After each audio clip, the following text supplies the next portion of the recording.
Well, thank you guys for waiting for a second for me. I had an AP hiccup over there. But yes, I'm very proud to present some students here, my students who have worked on video games, not only two-dimensional, but three-dimensional, and now virtual reality.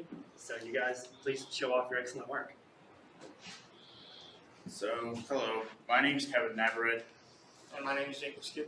And our other partner, Adam Parker, was the name of the company, but he's going to be here in spirit. So, we'd like to introduce our game.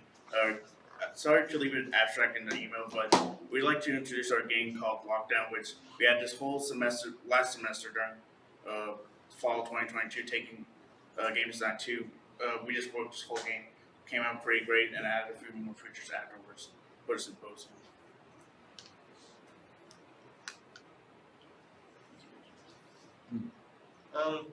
When we were starting the development, we were because we had just started game design 2, we were in that transition phase between like two-dimensional and three-dimensional video games. And that's quite a leap, because in our case we had to go between the engines of Game Maker and Unity. Unity's been a pleasure to work with. And so as we were coming up with ideas, we were like, we wanted to make a horror game, okay? And that was we just said like it's Unity 3D VR, like we gotta go horror game. We like 2D, it's really difficult to show off horror, but I think with Unity, with the use of Unity, it came out pretty good. Yeah, absolutely. Especially with our environment that we had going on. We created a school environment. It was like a middle school, high school type environment. And the synopsis was basically we had like an enemy chasing you around the school, and we had to pick up keys to unlock doors and escape the school. Okay. I was in charge of the design and art direction, which I had a lot of fun. Like Dr. Thornton recommended using Blender, which is I thought I underestimated how long it takes just to like move stuff around, even just moving the camera. I was like, but with a couple of hours, I was able to at least create some cool models, and I hope to improve like later on if this game possibly could be released in the future. So to actually get the enemy to like move around the map, what we had to do is make something called a Navarrete. That's a feature in Unity that it basically gives the enemy like a map of the terrain to move around, tells it where to walk, and from there you can do many different things, like set up links to where the enemy will do something other than walk, like maybe jump off a ledge or something like that. And through the Navmesh agent, what you can do is you can tell the enemy what it's supposed to actually be moving toward, like in this case the player. So, and then once we got into like the VR aspect, because initially it was just a 3D game idea, but as time went on, we got really interested in the virtual reality aspect of things, and so when we were suggested it sounded at first really intimidating, just because like virtual reality is such a new thing, but Unity provides a lot of different tutorials and features that makes implementation of virtual reality a lot like the process for making a traditional 3D game. So,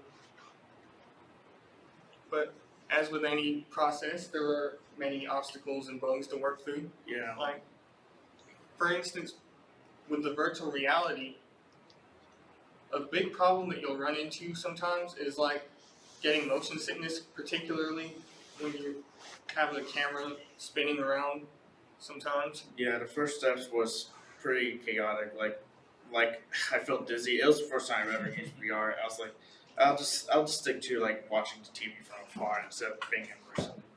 Another glitch or like another bug that I had, or one of the main obstacles that we had was transitioning from using only the computer version to the VR version, because VR you don't have like WASD, like arrow keys, the mouse to move around. You actually have like the handheld controllers to like actually motion actually use your real life motion to grab stuff, which we had to thank Adam part for sure because as soon as like we wanted to do VR, he was the first one to like to get in motion to actually study like the learning path of using VR. So we would really like to thank him for that. And you can see up here several different other bugs that we ran into that made the process, let's just say, interesting.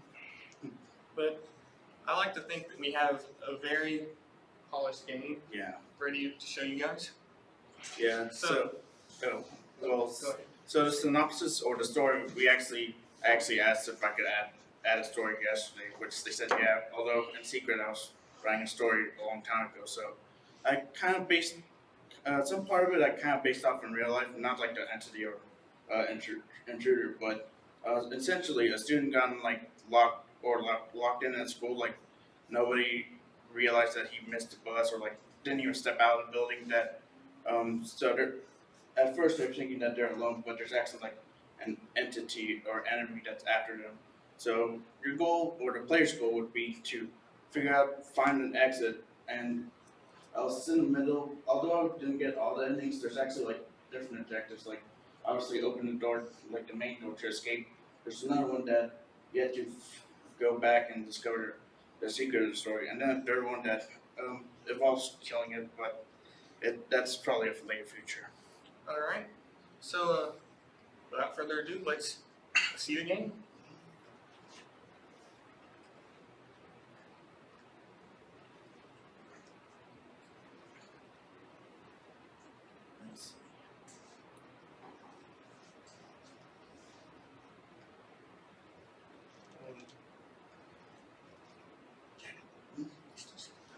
Yeah, I'm trying to figure out how to end slideshow first.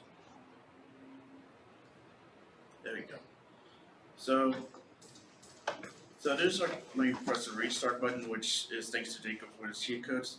As you can see right now, we're just moving away from this enemy. It's a basic enemy, but we felt that it's just the start of using Blender, as I mentioned before. So you're basically just moving around the school, running. We have a sprint button, crouch button, a jumping button, although like it doesn't help too much. We like to talk about your nav mesh, Jacob. Yeah, you can see the enemy kind of following us around. You can see it right there. And the nav mesh is telling him everywhere he's supposed to go, the best path to reach the player, shortest path. And now you see our key. We're going to want to put that key in the door to get closer to our escape. You can see that we don't really have like a defeat condition. We just have the enemy kind of chasing us around. That's the next thing. So right now we're passing through the lunchroom area as well as the kitchen area, which these models, every model right here in the kitchen was made through Blender, which it took about maybe an hour or so just trying to like fix it all. But even then there was like some problems with passing and all that. So one of the cool cheat codes that Jacob actually created for this game was that you're able to actually destroy the doors here. So in case you just feel like I just want to get through the game without looking for the keys, having spent in circles around that. Adam wanted to add something that I wasn't able to implement, but he wanted to essentially have like, he essentially wanted to like hide in lockers right here, where you could actually open and hide in lockers, which although we might need to add a script for that, just that the computer doesn't get confused about that. You have like one minute.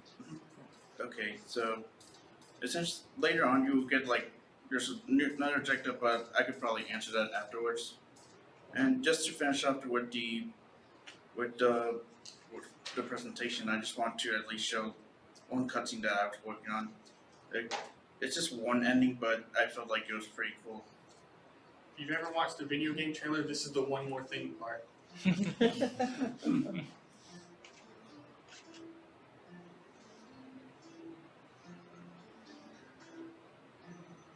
So this is one of the endings we planned to have at least 3 endings, and I kind of gotta say this is probably the best ending that you can get. Although I'm not gonna tell you how to get it, just you gotta keep that a secret when it's released out there.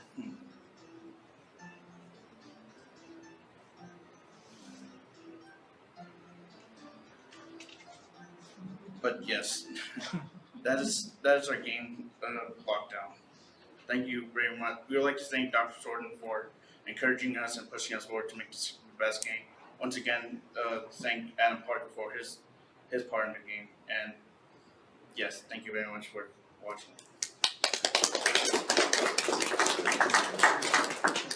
Any questions for our speakers? Have you guys thought about doing multiplayer, mainly local, online? Well, that's from what Dr. Jordan said. That's like a whole new branch that we have to reach out to. But I would say maybe if there was a multiplayer, we would probably somehow make the enemy instead of another player actually chasing them down. So that would be a pretty cool long road goal that we'll all make. Now make it more like Dead by Daylight. Yeah. I gotta say, y'all were super brave to do that live. I told you guys just to record that as a video because something's gonna break, but you played the actual game live in front of people. Yeah. That was brave. Just a question, I don't know the lockdown, I don't know the software you're using, but you said something about the player having to figure out a story, right? Yeah. So as I see your walls, as you're walking around there, is there ways to put graphics and text on some of the walls so that you wouldn't have to go discover like a piece of paper and it show you something, you could look at the scenery, I guess? Yeah, that was one thing that I was playing with Blender. It has something to do with updating the mesh on that, but unfortunately, unlike my brothers, I have a regular computer. They have gaming laptops, but I would probably like to work on that to actually have more environment to that. Okay. It just seemed like something since you mentioned it being a high school, if you had like the name of the school or something on there, as you're walking around, it would kind of sell that realism that you're looking for, sell that story. Yeah, we would like to add an outside field, like trees and all that. Okay, I have one question. So what VR headset you guys used? I think Was it MetaQuest? I believe we used the Vive. Yeah, we used the Vive Quest, which we already mentioned this, but the controls on that were really confusing, translating that. Mhm. But yeah, that was the VR headset that we used, but I don't think it'll be too hard to translate to a different headset. So Yeah, Unity provides a lot of features for that. Yeah, I mentioned MetaQuest because when I play games at home, I use MetaQuest. Oh, okay. All right, any more questions? No? If no more questions, let us thank our speaker again.